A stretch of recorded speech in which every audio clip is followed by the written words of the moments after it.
Olá, está começando o Século News, edição especial. Presidente Vladimir Putin visita o Vaticano. Papa reza pelos migrantes e critica duramente as políticas que rejeitam estas pessoas. O presidente da Rússia, Vladimir Putin, se encontrou com o Papa Francisco no Vaticano. A Venezuela esteve na pauta da reunião. Vladimir Putin quebrou seu próprio recorde e chegou à Santa Sé com mais de 1 hora de atraso. A última vez que ele se encontrou com o Papa, ele o fez esperar 50 minutos. O prefeito da Casa Pontifícia recebeu-o no pátio de São Damaso. O bispo alemão acompanhou-o pelos corredores do Palácio Apostólico até o escritório do Papa. Depois de uma disputa cordial para ver quem entraria primeiro no escritório, a reunião começou. Este terceiro encontro entre eles durou quase 1 hora. Depois de cumprimentar a delegação que acompanhava Putin, os dois líderes trocaram presentes.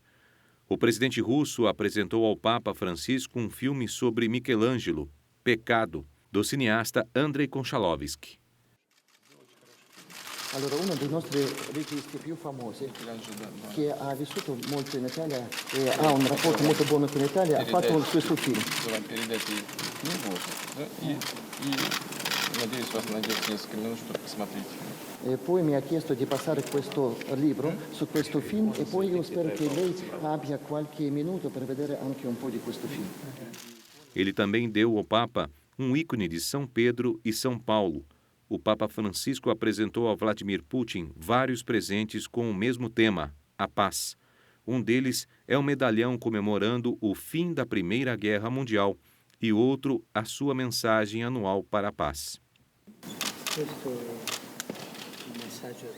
Esta é a mensagem de paz deste ano que assinei hoje para você. Ele também deu ao presidente suas exortações apostólicas sobre a santidade e sobre os jovens, bem como o documento que ele assinou em Abu Dhabi sobre o diálogo com os muçulmanos. O presente final do Papa foi uma cópia de uma gravura do Vaticano feita pelo artista italiano do século XVIII, Giuseppe Vasi.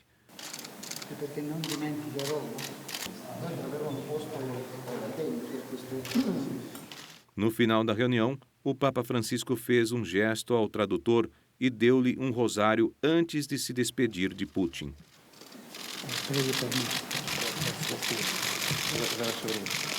La ringrazio per il tempo che dedicato a me e anche grazie per un colloquio molto sostanzioso e interessante. Vladimir Putin não saiu imediatamente. Depois ele teve outra reunião com o secretário de Estado do Vaticano, Pietro Parolin, com duração de quase 30 minutos. Segundo o comunicado de imprensa emitido pelo Vaticano, Putin e o Papa Francisco falaram sobre a situação na Venezuela, na Ucrânia e na Síria. Quero expressar a satisfação sincera e alegre do Santo Padre, com quem pude falar imediatamente após a reunião com o presidente russo. É costume que as comunicações da Santa Sé digam que as conversas foram cordiais. Contudo, posso assegurar, depois de falar com o Santo Padre, que foi mesmo. Durante o encontro também foi discutida a situação dos católicos na Rússia e foi assinado um acordo entre o Hospital do Vaticano, Bambino Gesù, e os hospitais pediátricos russos. Em visita ao Vaticano, o presidente russo Vladimir Putin é homenageado por artista italiano. Land Art é uma disciplina artística que Dario Gambarin domina. A tela é sujeira e o pincel é um arado. No entanto, o que é peculiar é que só pode ser totalmente vista de um local, o céu. Por ocasião da visita de Vladimir Putin ao Vaticano nesta quinta-feira, Gambarin decidiu capturar o rosto de Vladimir, o Grande, na Terra. Ele se converteu ao cristianismo no século X e permitiu a evangelização dos povos eslavos orientais que faziam parte da atual Rússia. O próprio Putin inaugurou uma estátua de 65 pés dele em Moscou para marcar 1000 anos desde sua morte. O rosto desenhado por Dario Gambarin mede 6 hectares e está localizado em um campo, em Verona, na Itália. Não é o único rosto que o artista capturou em sua terra. No passado, ele desenhou Obama, Trump, Martin Luther King, Papa Francisco e Leonardo da Vinci. No Ângelo desta semana, o Papa Francisco rezou por migrantes mortos na Líbia. Ele também falou da missão da igreja.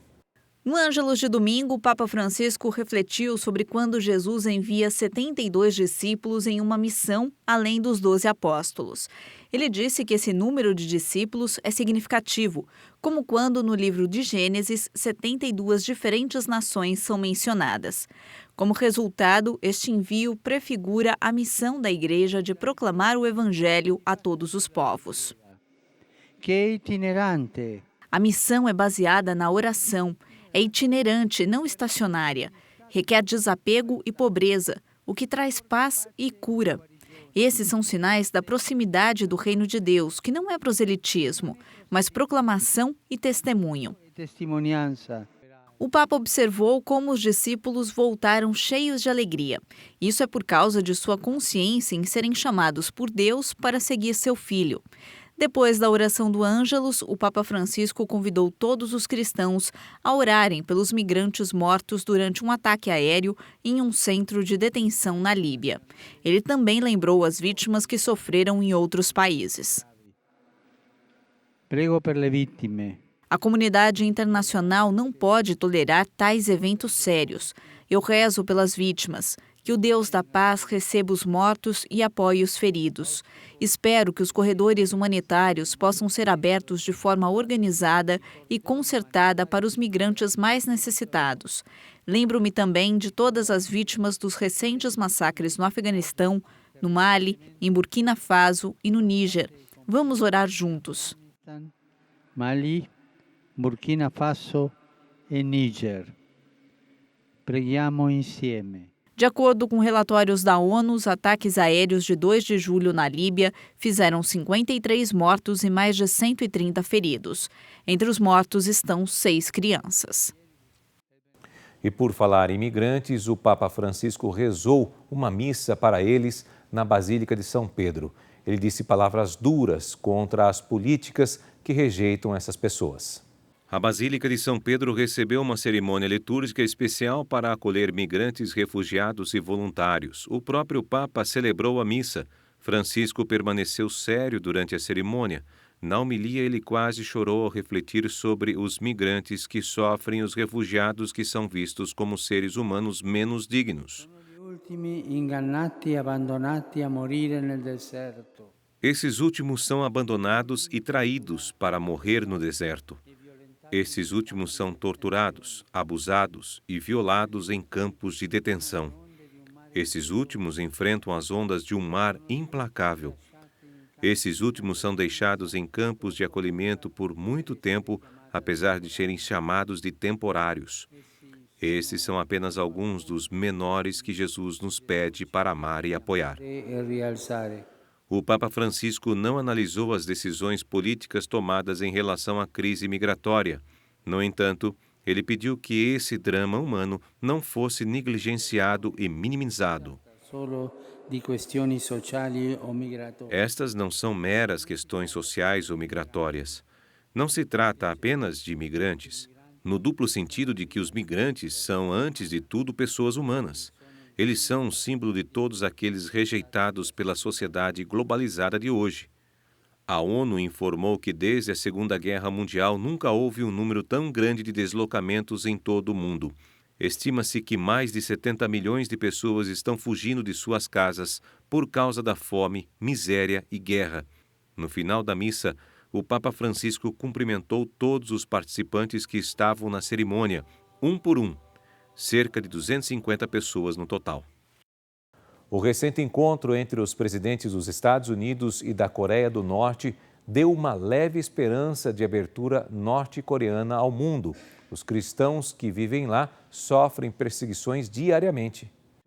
O Papa Francisco chamou o recente encontro entre Donald Trump e Kim Jong-un de um bom exemplo de cultura do encontro. Saluto i protagonisti. Saúdo os protagonistas e rezo para que um gesto tão significativo possa constituir outro passo no caminho da paz. O encontro entre os dois líderes reduz a tensão internacional e aumenta a possibilidade de uma abertura progressiva da Coreia do Norte para o mundo. Se isso acontecesse, poderia significar o fim da perseguição religiosa contra as comunidades cristãs no país. A ajuda à igreja que sofre classificou essa reunião como positiva, mas ao mesmo tempo está cautelosa. Eles estimam entre 100 mil e 400 mil cristãos vivem escondidos na Coreia do Norte. Certamente, essa reunião é um evento positivo. Ao mesmo tempo, devemos logicamente ser prudentes. A Coreia do Norte, como você vê atrás de mim, está marcada em preto. É um dos países do mundo que persegue e nega a liberdade religiosa para a maioria. A Santa Sé e a Coreia do Norte não têm relações diplomáticas. A última vez que uma delegação vaticana viajou para o país foi em 2002, quando pôde celebrar uma missa. Desde então, a situação não melhorou para os cristãos. Aqueles que conseguiram fugir do país e agora vivem na Coreia do Sul explicaram à ajuda à igreja que sofre que os locais de culto controlados pelo Estado só existem para que os visitantes estrangeiros possam ter uma impressão positiva da liberdade religiosa. Sabemos que existem muitos campos de trabalho forçado onde os detidos cristãos são torturados e sofrem dificuldades inimagináveis. A comunidade na Coreia do Sul é muito dividida. Obviamente, há alguns que são céticos.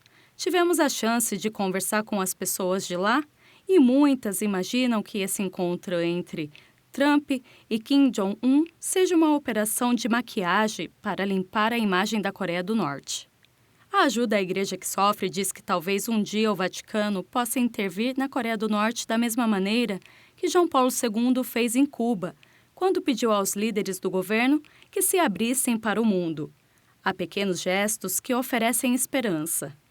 Entre eles, o convite de Kim Jong-un para o Papa visitar a Coreia do Norte.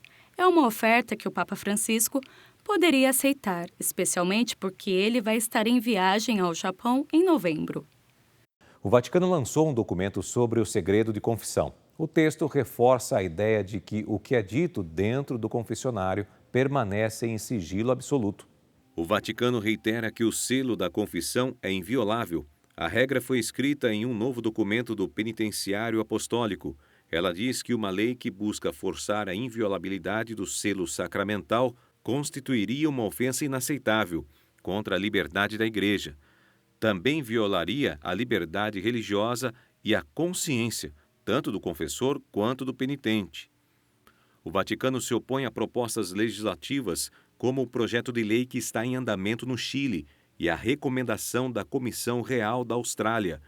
Eles querem quebrar o selo sacramental em casos de abuso sexual, a fim de compartilhar informações de supostos pedófilos.